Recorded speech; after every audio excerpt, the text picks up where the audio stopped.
Last week, we discussed about the first two steps of getting people into the business. That is identifying prospects and then inviting your prospects to look at our business concept or our business plan. So today we would like to go a step further and talk about presenting the business. How do you present the business idea and how do you make a follow-up? And then the last part of this training, we're going to cover a little bit about the policies and procedure. Last week, he covered a little bit of the first part of the policies and procedure, that is the code of conduct of distributors, and then the relationship between the distributor and Neolife, the company. Today, we are going to discuss the relationship between distributor and another distributor. Because I think that, in fact, when I was going through the policies and procedures again, I realized that Neolife really puts a lot of thought into this business. So when you read it is when you really realize Neolife makes a tremendous effort to make sure we've got good policies that protects the business and also protects distributors when they're building their business. So without further ado, I would like to share with you what is showing the business. How do you show the business to new prospects? Showing the business simply means this, that one, you want the prospects who is looking at you or listening to you to come to this conclusion. This person is just like me. He looked at this business and he joined. And that comes from telling your story. Number two is that you need to develop the need. The prospect might come, okay, I think I also need this business because of what the person has said. I think I am in the same situation where they were before they joined the business. And then the third part is how the business works. How does this business work? That is the logic of the business. And then the fourth part is call to action. These are the 4 steps of explaining or showing the business. These 4 steps are both for the BOP, that is business opportunity presentation, or if you're doing a one-on-one. They're applied in both cases. And it's very important for you as a distributor to practice presenting the business. Why? I read somewhere where Eric Worre said that the person who holds the marker pen is the person who earns the highest. If you think about it, the people who show the business to a large group of people, they are likely to have built their business and they become a leader in the business. So I would recommend for you, those of you who are new, take time to practice how to present the business. If you don't have a guideline or a step-by-step process of presenting the business, ask your leader to give you a very brief guide. It's a very short guide that helps you identify or helps you in a business presentation. The other part of presenting the business is product presentation. I would suggest that if you're a distributor and you've just joined the business, anytime you get an opportunity to present the products, take advantage. Presenting the products, very key things to talk about. What does a product do? That means, how does it address the need of the customer? Number 2, what is the price? Number 3, what is the Neolife advantage? And the reason why it is important to talk about the Neolife advantage is so that we know that Neolife has a specific advantage over the products in the marketplace. And then the next part we're going to talk about is tracking the system. You need to have a very simple tracking system. That simply means you need to have a notebook where you write the name of your prospects, when you contacted them and when they said, and the next time you're going to follow up with the prospect. Why is this important? Because if you can't measure anything, you can't manage it. Only by having a very simple tracking system will help you know your effectiveness.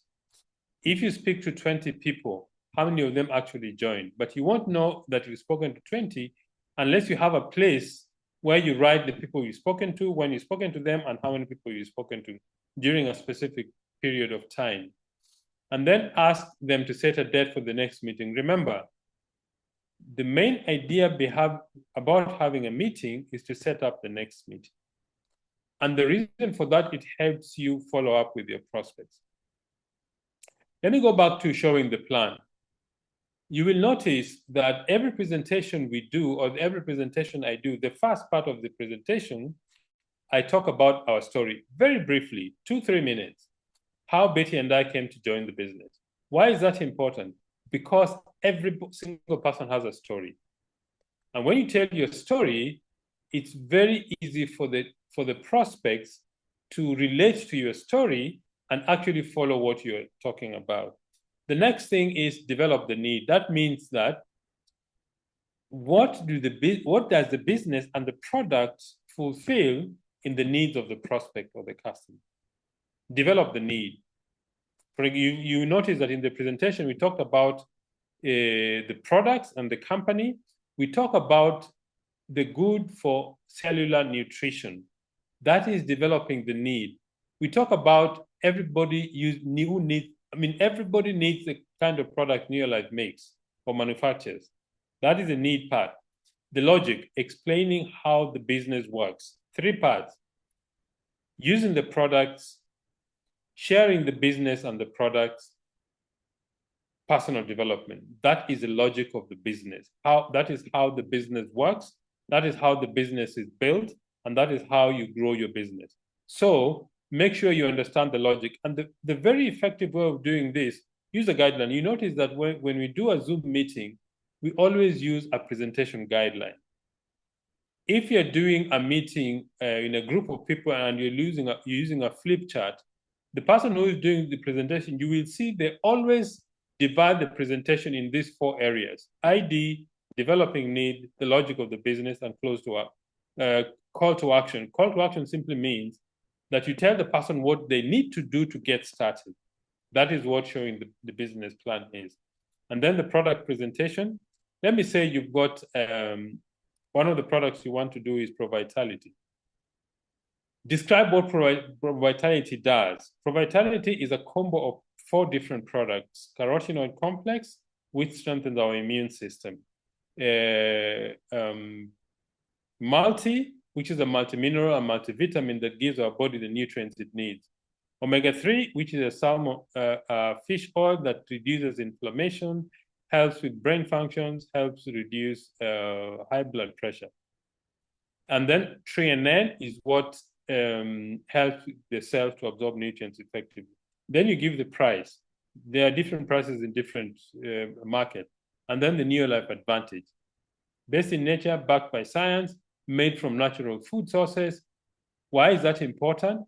Because the human body only absorbs what the body recognizes as food. If you take a pharmaceutical product, the body knows immediately that this is something foreign. It's synthetic and artificial. When you take supplements, we take omega-3 or you take threonine, the body immediately knows, but this is food. Threonine comes from rice, wheat, and soya.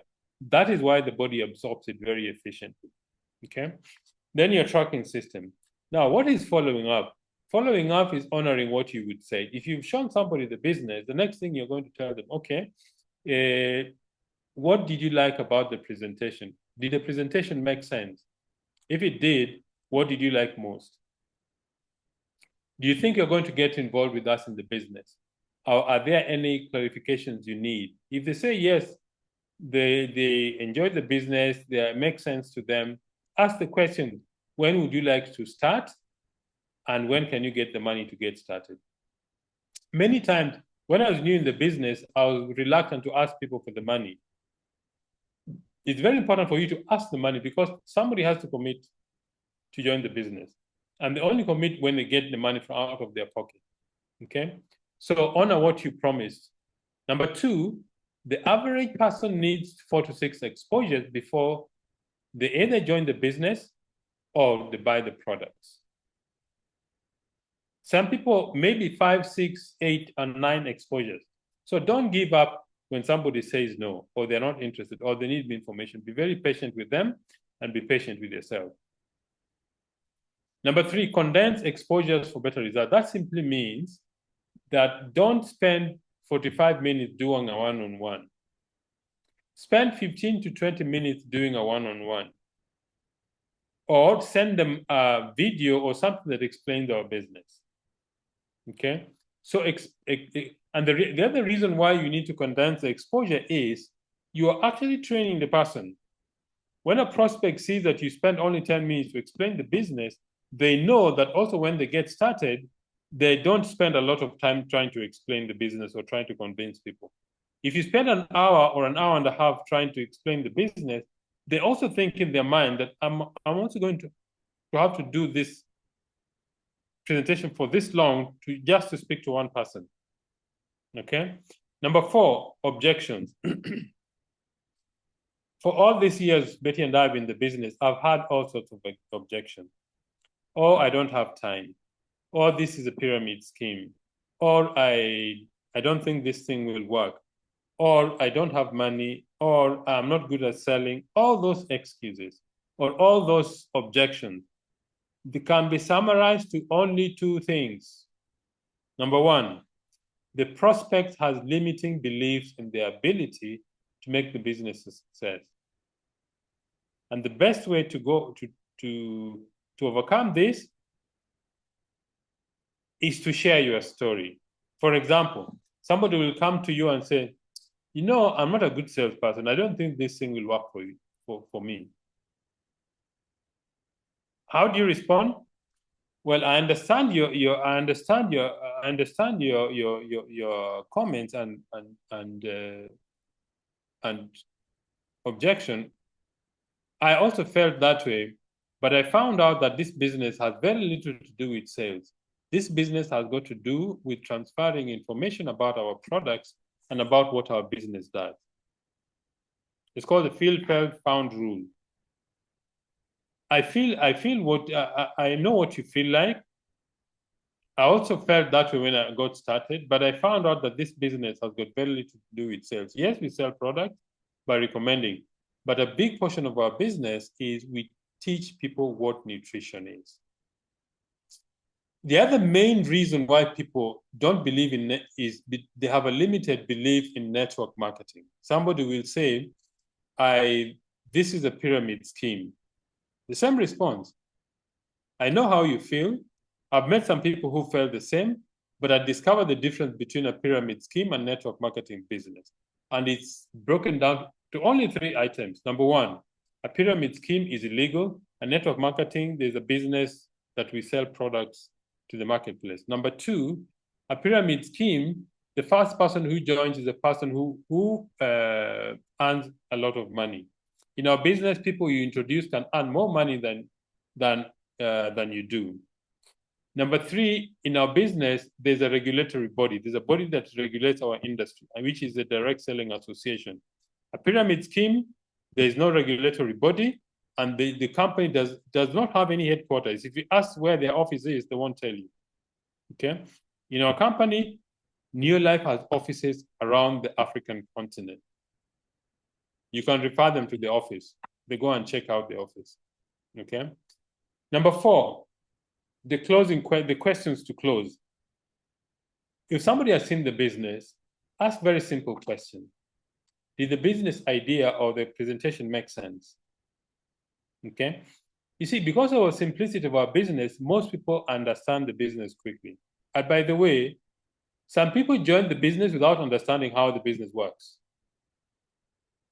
Example, when Betty and I started, we went to give a presentation in Lesotho, and one of my friends joined the business just because I was excited. He said, Pascal, I didn't understand this business at all, but I'm joining because you're excited about this business. I've never seen you excited.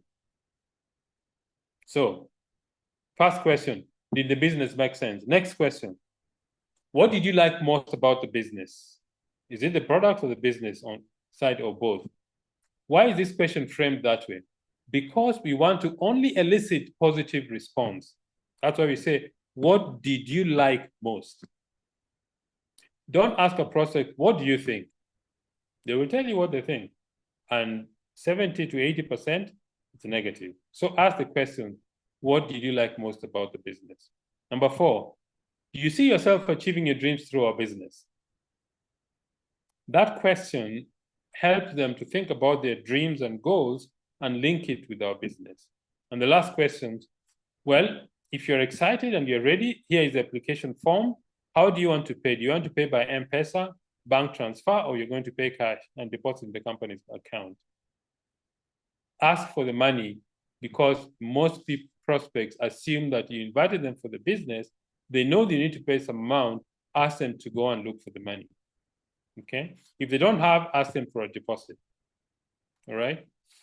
So we've talked about presenting the business and doing the follow-up. Now let's talk about the second part of policies and procedures. Last week, we did a summary of what the policies and procedure is.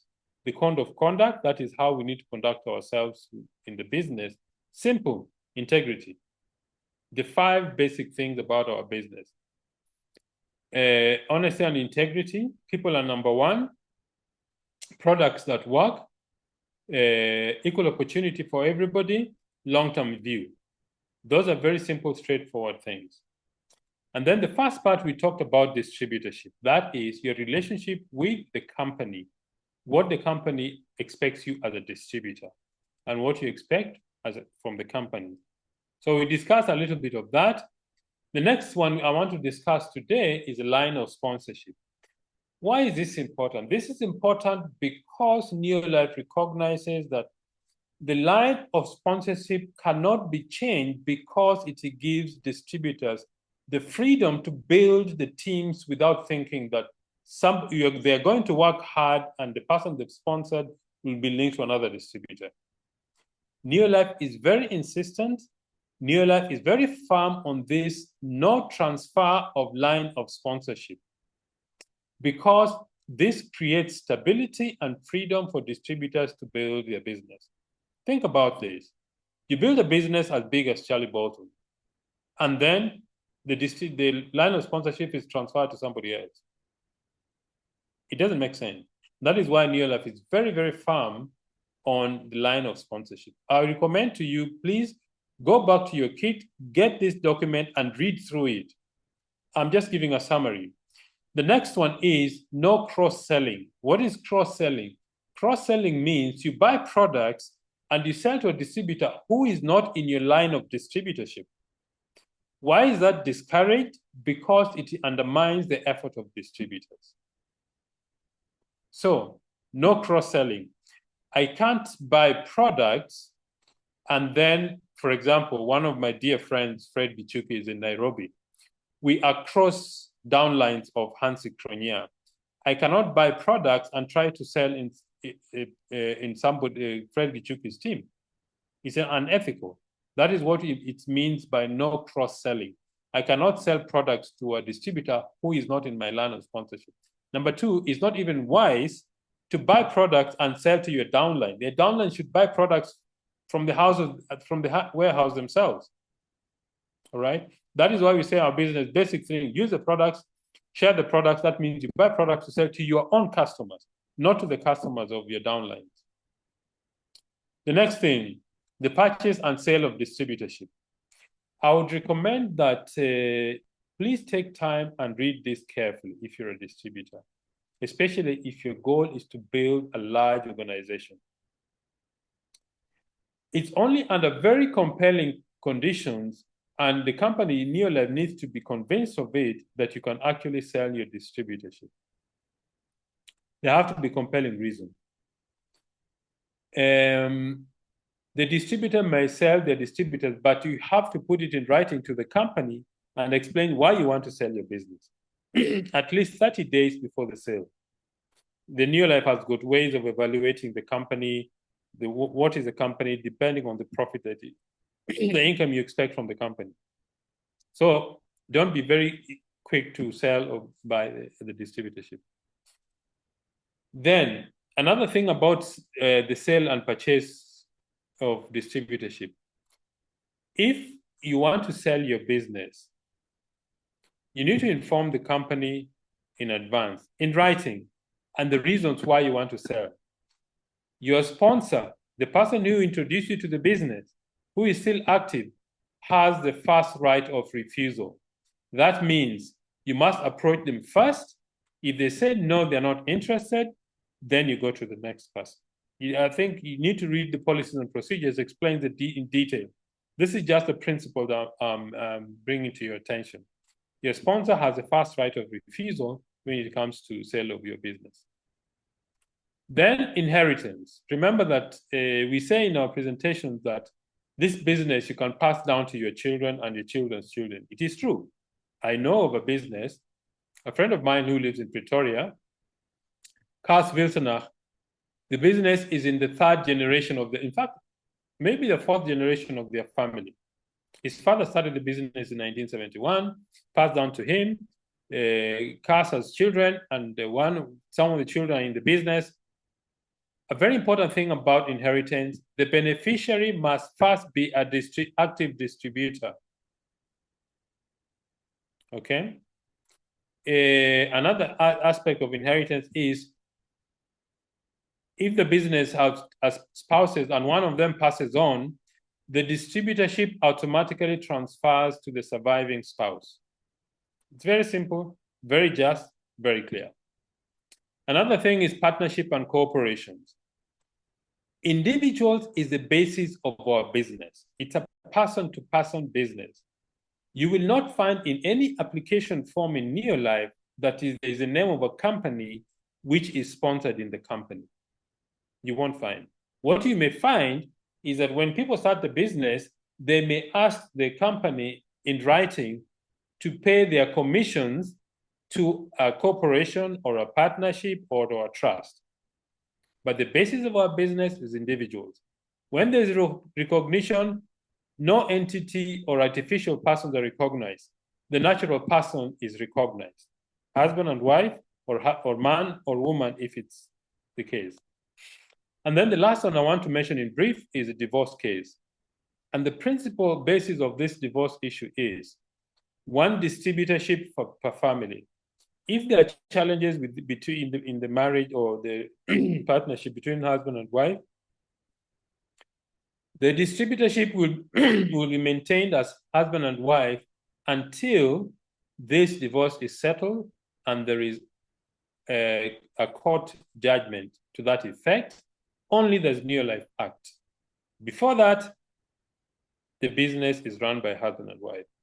So I want to recommend to you, please get these policies and procedures, read through it. You will see that Neolife has put a lot of thought into making sure that our business is protected, that the company's rights are also protected, and any distributor can go to sleep knowing that what they're working towards is protected by the policies and procedures of the company. So, ladies and gentlemen, that is what I wanted to share with you this evening. How to do show the plan, how to do a follow-up, and the second part of our policies and procedures. So, ladies and gentlemen, I want to thank all of you very much for spending time with Betty and myself. I hope some of the things we have shared with you will help you grow your business to the next level. And in fact, Betty was right. 2026 started just the other day already. January is gone. We're already in the second month. So I wish you the very best this month to achieve the goals you've set for yourself. I hope you've set 3 types of goals: personal PV, personal sponsoring, and the step you want to make in the business. Thank you. Good night and God bless.